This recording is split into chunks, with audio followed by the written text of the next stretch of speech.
Good afternoon, everyone. I'm here to present our work on some series analysis of ball carrier or space in association football. Uh, I'm a third year's PhD student at Deakin University, Australia, and Coventry University, UK. I'm being supervised by Sergei Sterak, Sudarshan Raj, Sergei, Dan Vidya, and my Genoa. First, I'll explain the background.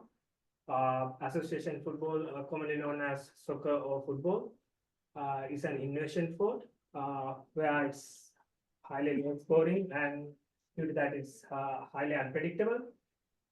It is influenced by chance, and you will often see underdogs winning over the favorites because of that reason. But when it comes to modern tactics uses advanced tactics based on data analytics for offense and defense. And these modern tactics consider open space utilization for chance creation with off the ball and on ball runs.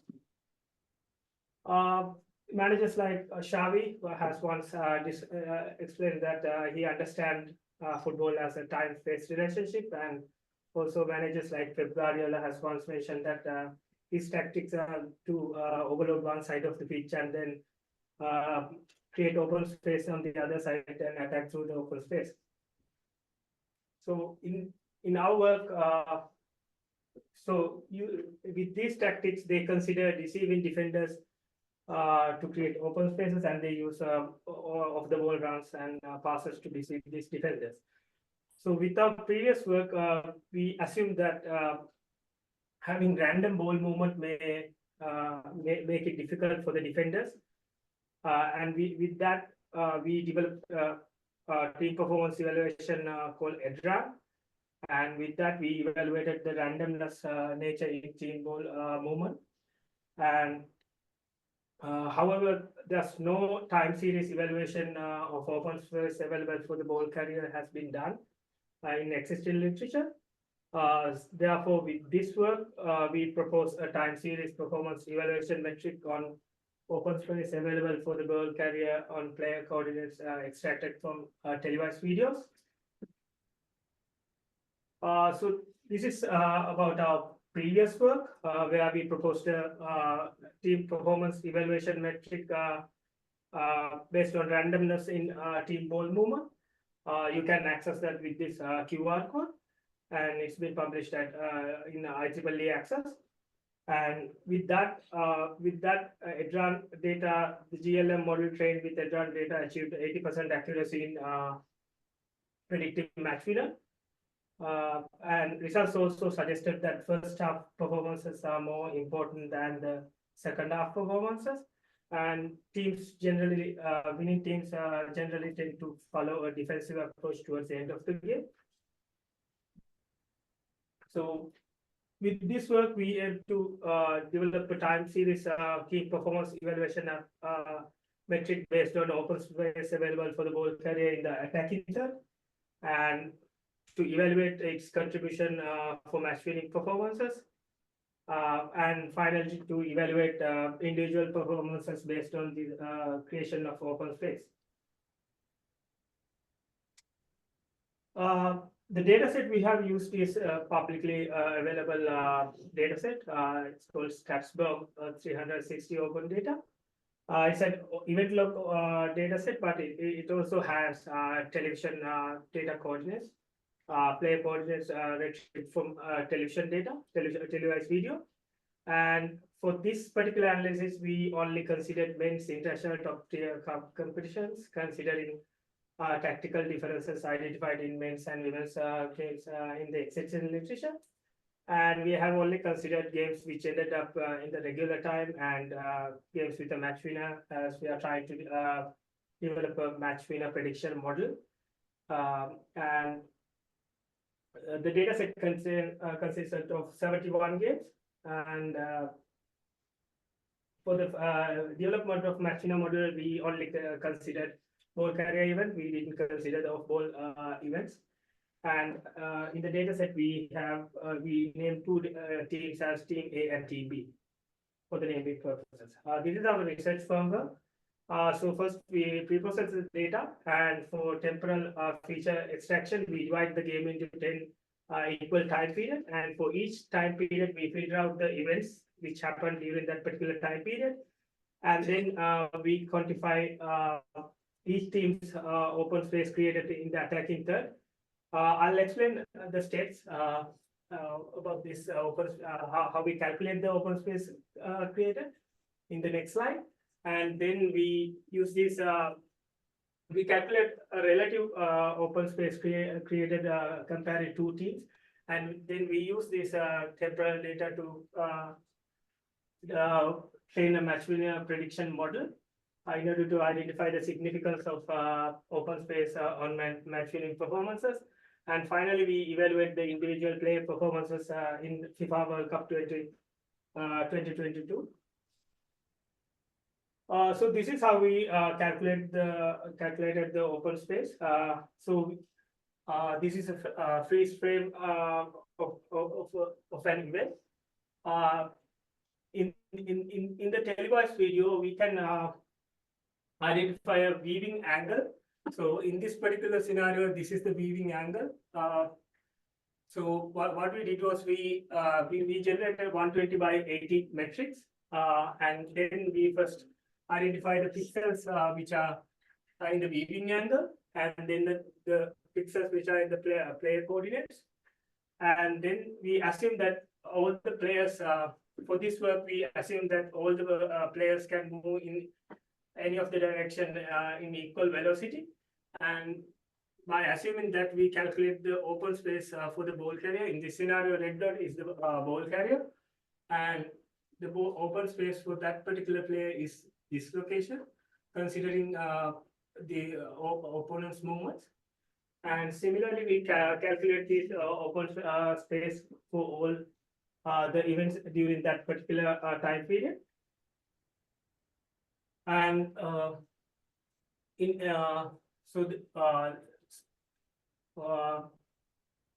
in televised video, this visible area is will be different from one event to another. So in order to normalize, we divide this open space pixels by the visible area. So we calculate the open space per unit area, and then due to injury time, duration of one particular time period may differ from another game's time period. So in order to normalize that, we divide it by the duration of. So we calculate total open space per unit area per unit time, and then in order to reduce the number of dimensions, because we will have 20 from two teams. In order to reduce the number of dimensions, we consider getting the difference between team A and team B as a relative measure for temporal feature extraction.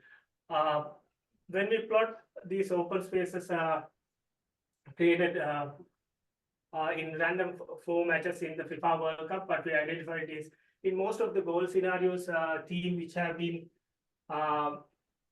maintaining a more open space have ended up scoring. This is not correct with all the goals, but in most of the goals we observed that. Considering that, we considered getting relative open space as a relative measure. And when we train this extracted temporal features with a GLM model, simple GLM model, we achieved 80% accuracy for match winner prediction. When we compare that accuracy with existing literature models, our model has achieved considerable accuracy compared to the existing literature, and higher F1 score compared to the existing literature which have been published in recent years. However, these work has not considered about developing a team performance evaluation metric. They have considered multiple features, like 100+ features, whereas our model has only considered single variable, which is the open space created in the attacking thread.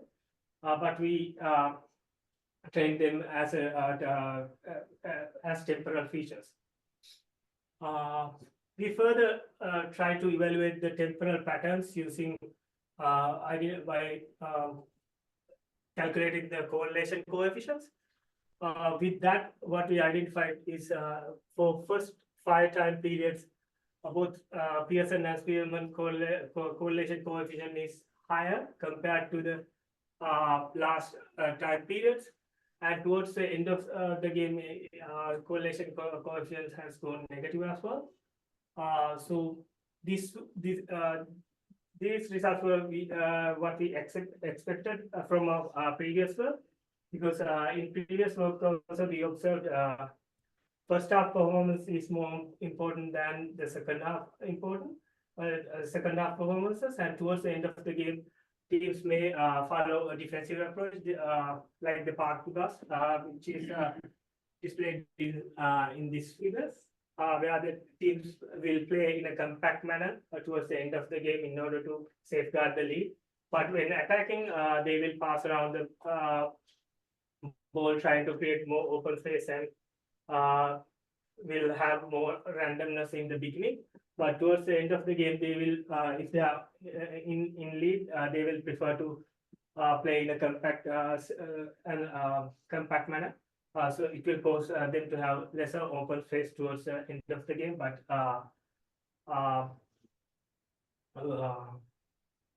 yeah. And then with these results, we then try to analyze individual player performances of FIFA World Cup 2022. We analyze in 2 manners. One is active ball open space creation, and the other one we named as passive ball carrier open space creation. With active ball, we are considering open space creation by passes and by dribbles and etc. Open space creation actively. By passive ball carry open space creation, we consider open space creation by off-ball runs when receiving the ball, or placements, correct placements. So with this, we calculate the open space creation, and these are the top 10 players we identified. And with active ball open space creation, we identified Lionel Messi as the player who has created most active open space per minute, which agrees with the expert opinion at FIFA World Cup 2022. When we plot these results, Messi has the most furthest, which is the most active open space created in the attacking third. So we think these results agrees with the expert opinion, as Messi was named the best player of the tournament. So, but this work has some improvement to be done. For example, we consider open space created in the attack. We value all the open space created in the attacking third equally, but sometimes closer to goal should be can be more valuable than the flanks. So in future work, we will we will try to value more open space closer to the goal. We will try to give more value to the open space closer to the goal, and we will try to train with a more larger data set, because currently the data set is a bit smaller. And so these results suggest the significance of the proposed approach as a time series team performance evaluation metric, and also that open space available for the ball carrier in attacking third correlates with the match winning performances. And the results with individual performance evaluation agrees with the expert opinions, further highlights the importance of proposed metric, and also we further proved that first half performance is vital in taking control of the game for match winning performances. These are my references. And thank you very much for listening to the presentation. If you have any questions, I'm happy to answer. Thank you. Anybody, any questions?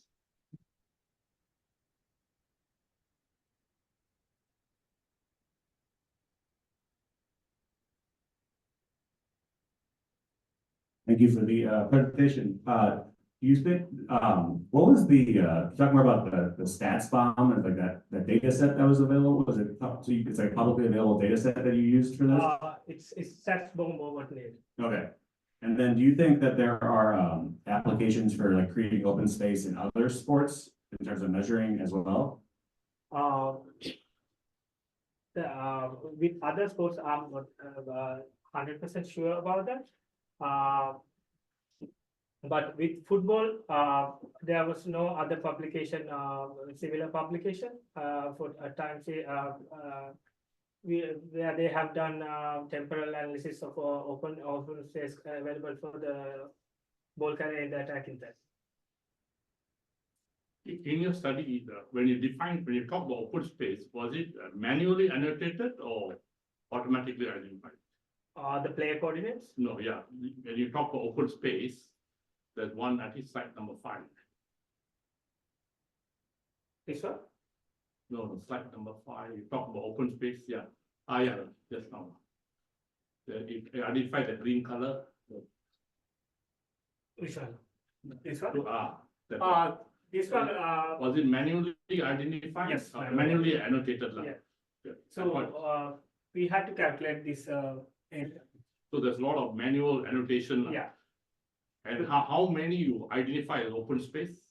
Like we had to go through all the events happened during. Yeah. But how would you identify the area as open space? So we consider we assume that all the players identified here can move in any direction in equal velocity. So this is an area which could be improved as well, but with our data set, we cannot calculate the velocities of the players. Because of that reason, we assume that all the players can move in any direction with equal velocity. Anybody else? Any questions? Okay, thank you very much.